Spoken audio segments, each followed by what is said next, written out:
Dans cette vidéo, nous allons voir comment référencer son site sur Google. Donc pour commencer, nous allons voir dans cette première partie, ça va être au niveau des extensions. Donc tout d'abord, excusez-moi, donc si je regarde vers le bas, c'est que mon écran est vers le bas. Et donc nous allons passer donc sur mon écran. Donc en fait, donc déjà ça c'est un nouveau site blog que j'ai créé exprès pour. Donc et là actuellement, je commence un petit peu à le référencer sur Google. Et on est à 52 visiteurs et 75 impressions. D'accord, j'ai également site kit, on va y venir un petit peu plus tard où il y a un peu plus de statistiques. Donc on va voir le retour de visiteurs, donc 5,8 en direct. Là on va pouvoir voir un petit peu plus bas au niveau des pages qui ont été cherchées et des mots-clés. D'accord, là donc ça va être mes pages, combien de temps ils sont restés, etc. Donc pour les extensions qui vont être primordiales pour faire référencer votre blog sur Google, ça va être donc pour commencer Yoast SEO qui va nous servir donc pour faire notre site map, donc on y verra un petit peu plus tard, et également donc pour nous aider pour le référencement de nos pages et de nos articles. Ensuite donc nous avons SiteKit by Google qui est donc la solution pour WordPress pour le relier on va dire à Google et à la Search Console qu'on verra également plus tard. Donc ensuite, une fois que vous avez donc déjà ces deux éléments en place, cela va être beaucoup plus simple, d'accord. Vous allez pouvoir vous rendre donc sur le site de Google, donc Google Search Console, pardon. Et ensuite, vous allez vous créer donc un compte dessus et vous allez connecter votre nom de domaine avec. Une fois que c'est fait, vous allez vous rendre donc dans Sitemap et là vous allez ajouter donc ceci. Donc je le mettrai en dessous de la vidéo, d'accord. Vous allez mettre sitemap-index.xml. Donc vous le copiez, vous le collez ici, vous faites envoyer. Cela va vous mettre opération effectuée. Et là déjà vous allez être bien. Donc là vous allez pouvoir avoir donc page découverte, etc. Ensuite, il faut savoir que des mini robots de Google vont passer sur votre site internet pour l'analyser et ensuite vont les indexer donc ou non sur Google. Donc par exemple, si on va dans mes pages, on va pouvoir voir qu'on a 3 pages indexées sur Google et une qui n'est pas indexée, d'accord. Donc pourquoi elle n'est pas indexée? Parce que personne ne veut la voir. Enfin, nous ne voulons pas que les visiteurs donc, de Google puissent la trouver sur Google en fait. Donc elle n'est pas indexée. Sinon, elles vont être dans l'index, pardon. Donc ensuite, une fois que vous avez fait ça, c'est déjà très bien. Vous allez être connecté donc à Google. Il faudra juste attendre donc que les robots passent sur votre site internet pour le référencer.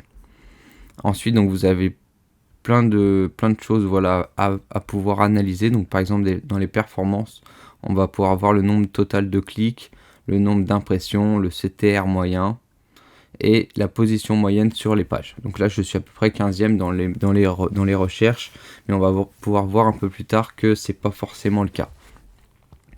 Donc ensuite, on va passer donc à Yoast SEO.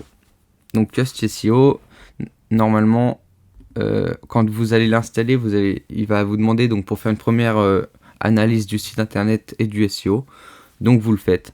Et ensuite, ce qui va être important à remplir, donc voilà, ça va être dans les réglages essentiels. Donc le nom de votre site, le nom du site alternatif, le slogan, l'image du site internet. Et c'est à peu près tout. Ensuite, le reste, vous allez pouvoir voir un petit peu plus tard. Et également, si vous avez donc la version premium ou gratuite, pour commencer, vous pouvez commencer avec la version gratuite. Il n'y a aucun souci, vous n'allez pas être bloqué. Et ensuite, si vraiment vous commencez à générer de l'argent, là, vous pouvez investir dedans sans aucun souci. Donc ensuite, il faut savoir également donc, que pour le SEO, ce qui va vous servir le plus, en fait, ça va être les articles. Donc, publier le maximum d'articles. Je dirais, voilà, 3-4 par semaine, c'est pas mal. Ensuite, donc, on va voir comment on met le SEO sur les articles un peu plus tard. Et on va pouvoir voir qu'on a des catégories, en fait. Et en fait, moi, je vous recommande votre site internet de le construire comme ceci. Donc là, c'est un site internet pour des astuces dans un jeu vidéo, ça n'a rien à voir. Mais c'est pas grave, on va essayer de le faire référencer, en fait, tranquillement. Et donc, en fait, je vous conseille, c'est d'avoir une partie blog, ici.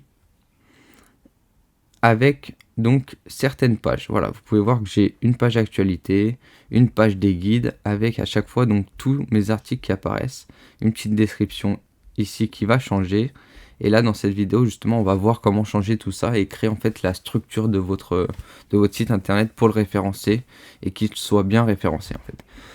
Donc pour commencer, en fait Google n'aime pas avoir des articles en double, en triple. Et en fait il va vous pénaliser pour rien si vous suivez pas tout bien à la lettre. Et en fait donc dans mon blog là il y a eu, alors si on regarde, donc dans mon site internet j'ai une seule page. Voilà, j'ai une page d'accueil et la page blog, mais la page blog on va voir elle sert mais il n'y a rien dessus logiquement. C'est juste que j'ai ajouté un template sur la page du blog on va dire. Donc en fait comment j'ai fait? Donc je suis allé donc dans Elementor et j'ai créé des modèles, d'accord, vous pouvez créer des modèles, donc modèle enregistré, et on va pouvoir voir que là j'en ai plusieurs. Donc j'ai créé plusieurs modèles, donc il y a mon footer bien évidemment et mon header, et donc là j'ai un post single, d'accord, donc en fait ça va être un template pour mes articles, donc voilà à quoi ça va ressembler.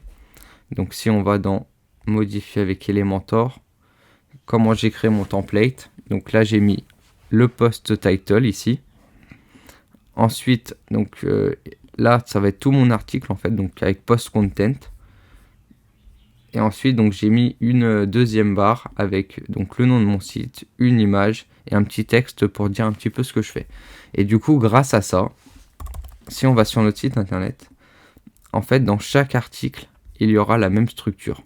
Donc là ici si on prend lui également la même chose, on n'aura pas besoin en fait de refaire à chaque fois l'article avec la barre à droite, etc. Ce sera automatiquement fait.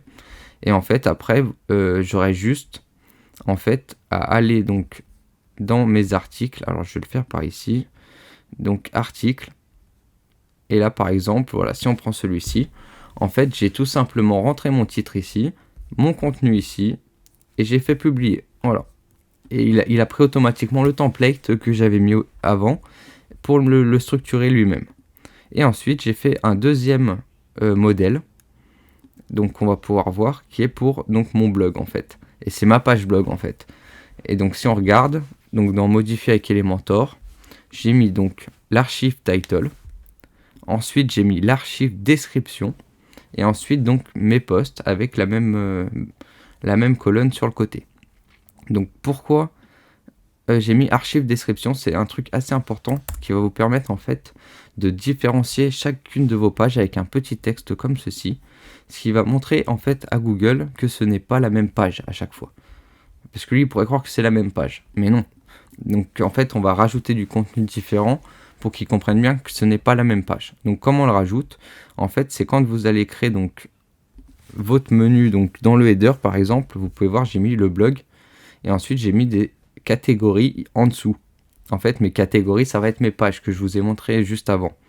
Et pour les faire en fait vous allez venir dans article, catégorie, et là voilà, on peut voir que j'ai mis donc 3 catégories, donc guide et astuces, conseils pour les débutants, actualité, mise à jour. Blog c'est celui de base, je l'utilise jamais, voilà, je pourrais même le supprimer sans aucun souci, mais je crois qu'on ne peut pas le supprimer vu que c'est celui par défaut. Ensuite donc j'ai mis une description pour chaque catégorie, et c'est la description en fait qu'on va retrouver donc sur chaque page, ce qui va montrer à Google que c'est pas les mêmes pages.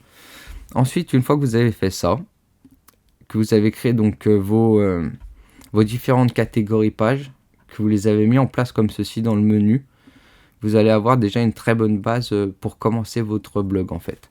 Vous avez quasiment toutes les clés en main pour le créer. Maintenant dans une autre vidéo, on va regarder donc dans la vidéo d'après comment mettre le SEO dans les articles et dans vos pages. Donc je vous dis à tout de suite.